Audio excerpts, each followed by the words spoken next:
Hello everyone. So let's start with our today's topic of our chapter, that is the rise of nationalism in Europe.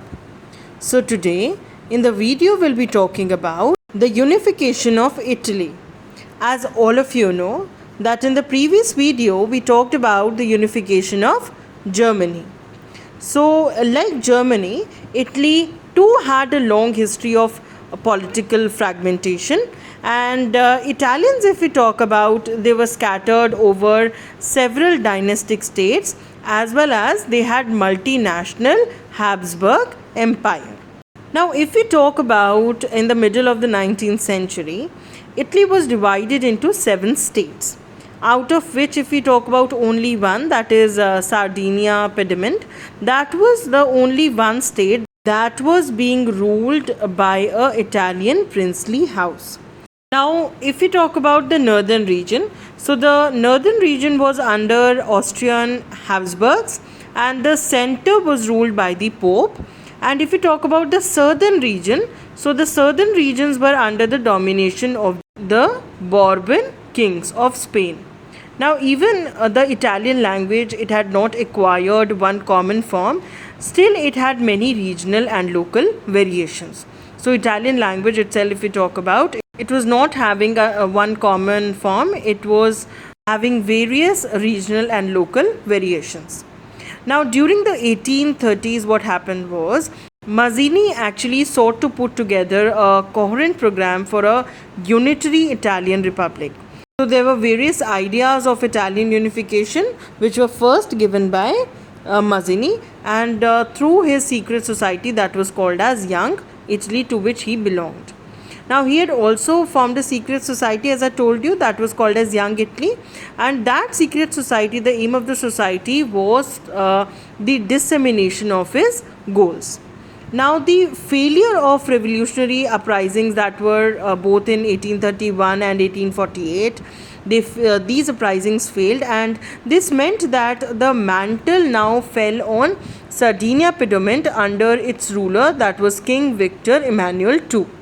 So now it was all in his hands to unify the Italian states through war.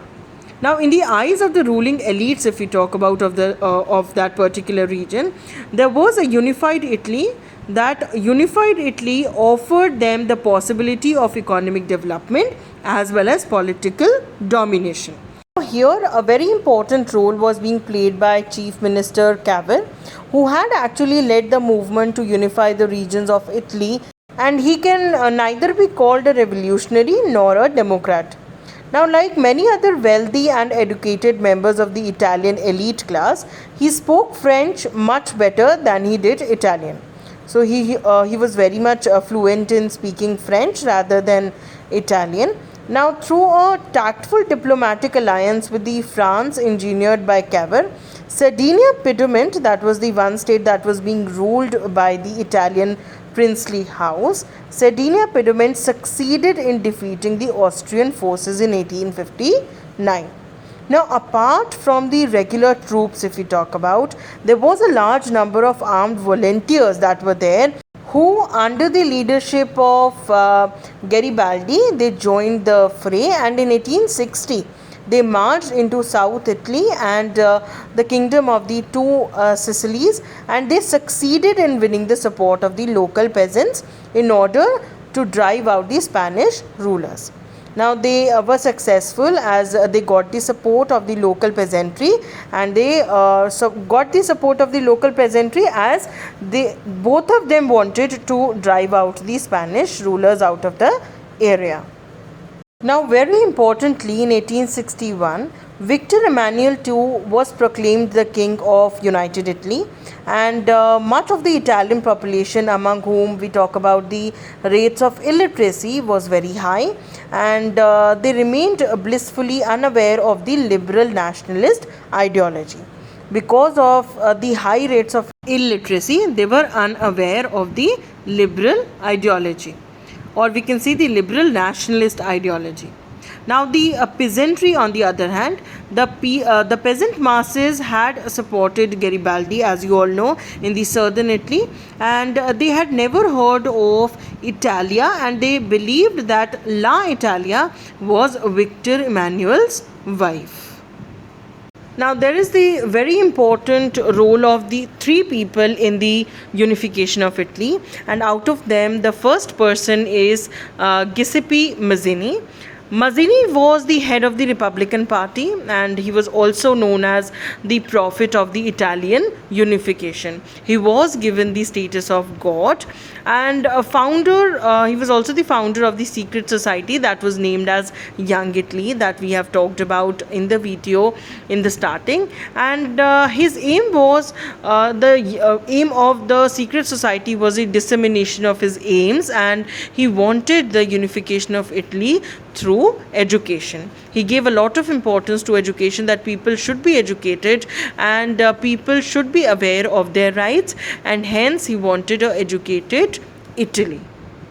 Now, the second most important person who played a very important role in the unification of Italy was Garibaldi. And Garibaldi, if we talk about, was a hero of red shirt, and he was also known as the sword of Italian unification.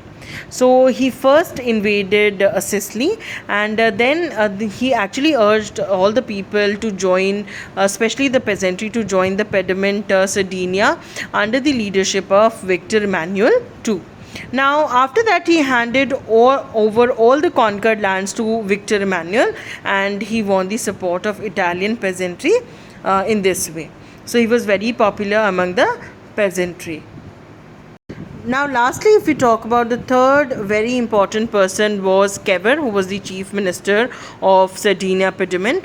And Cavour actually helped the king in forming an alliance with France, and they defeated the Austrian forces in 1859.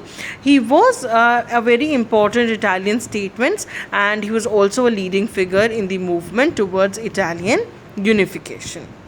So children, today in the video we discussed in detail about the unification of Italy, and after that we also discussed the important role that was being played by Mazzini, Garibaldi and Cavour in the unification of Italy. So children, that's all for today. We'll come back again with the next video with the next topic.